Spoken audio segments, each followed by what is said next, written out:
Hi, this is Alex from PHP Academy, and in this video I'm going to be looking at the undefined index error and how we can resolve this. Now, take this following form as an example. I've just essentially created it. You should be familiar with this type of code, assuming you're getting this kind of error. All we're doing is we're posting the data back to this index.php page. I've left form action blank.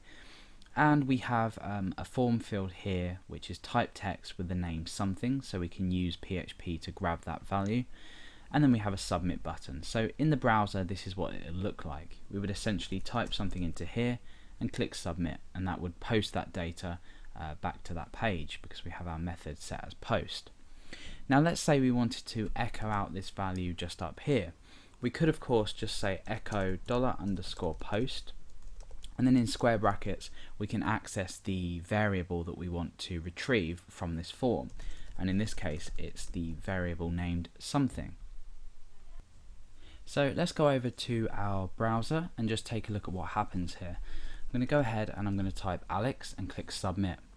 It works.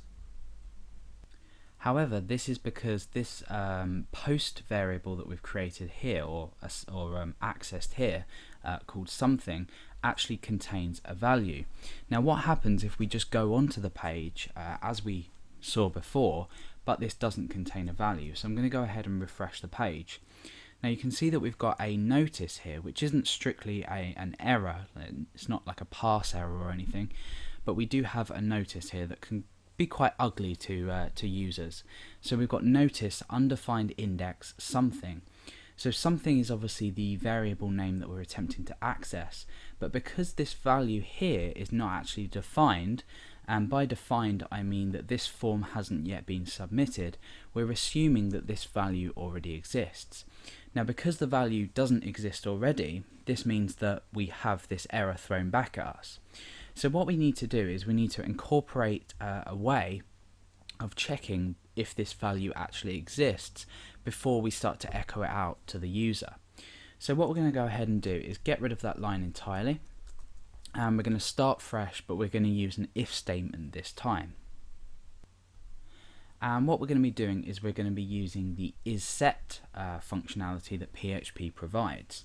So I'm going to create an if statement here, just outline that, and inside here I'm going to use isSet, which takes an array of values, so we don't need to use this twice, and I'll explain about that in just a moment, or more than once.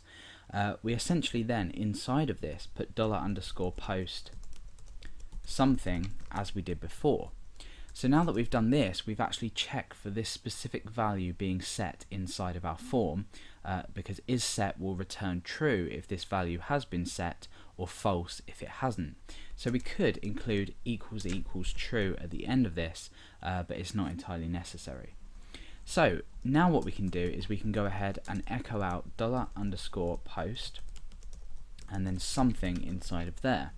So what's going to happen now is when we initially run this script, it's first of all going to check whether this value has been set, which if we're just landing onto index.php it wouldn't have been set, so therefore this line won't run. We'll display the form regardless, but at least this check is in place now. So now what I'm going to do is just refresh the page, and you can see that the error has disappeared. Now when we go ahead and type something into this box and click submit, we have the value returned to us, and that's because this value has now been set and then we're doing something with it. So if you're creating something like a registration page, you may obviously have multiple form fields, and you'll also want to, well, you might want to assign these values to, or these post variables to variables inside PHP. So to do that, obviously the first thing we would do is say something equals $_post and then something, and therefore now this something variable here contains the value that we typed into the form. Now if we were to go ahead and duplicate this form field and say something_else, we now have two different form fields, and what we might want to do is check that both of these are set. So inside isSet, I mentioned earlier that you don't need to use this twice or more than once. You can actually use comma separated values inside. So we can then say comma $_post and then we can specify the name of the other form field that we want to check, and then inside of here we could say something underscore else equals dollar underscore post and then something else. Let's just tidy this up a bit in terms of tabbing. Okay, so now what we could go ahead and do is we could echo something, and then we could echo, say, a space, and then something else.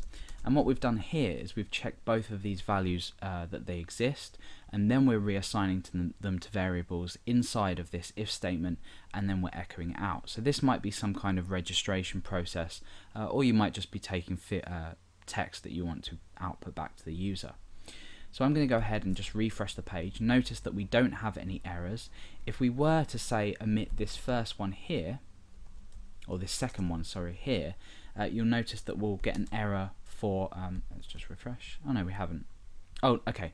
The reason that we haven't in that case is because we're solely checking for something to exist, which obviously doesn't.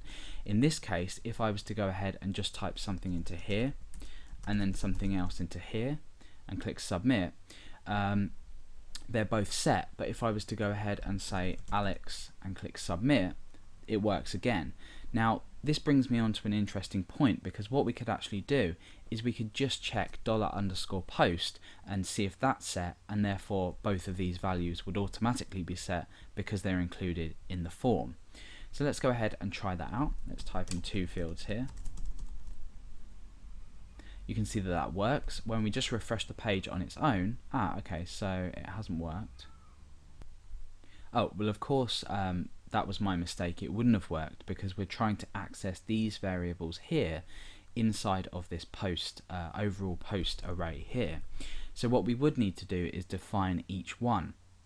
Now this can get quite lengthy, so there is another way around this, that we can actually check that this form's been submitted and these values exist. Now by exist they might actually not contain a value, but you can use the empty functionality in PHP to check that as well.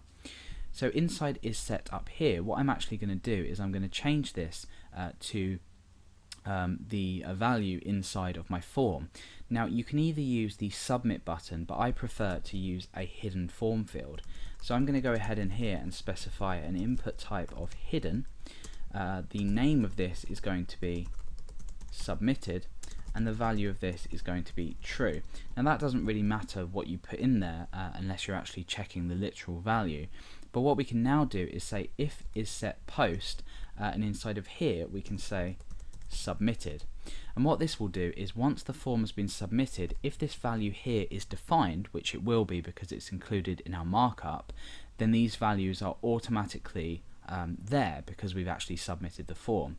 So we've used a single post variable inside this post array to actually check, and we now know that the rest of the form fields, i.e. these two here, actually do exist. So let's go ahead and refresh now, and you'll see that the errors will disappear because we're checking for this submitted hidden input field, or hidden field in our form. So here we can see it, just there. If I was to go ahead and then type in Alex but not another word here and click submit, it still works because the value is actually set, but it's not. It is empty. So inside of here you would then go ahead and check if this value or if both of these values are actually empty or not. So that's essentially how the undefined index error works and how you would resolve it.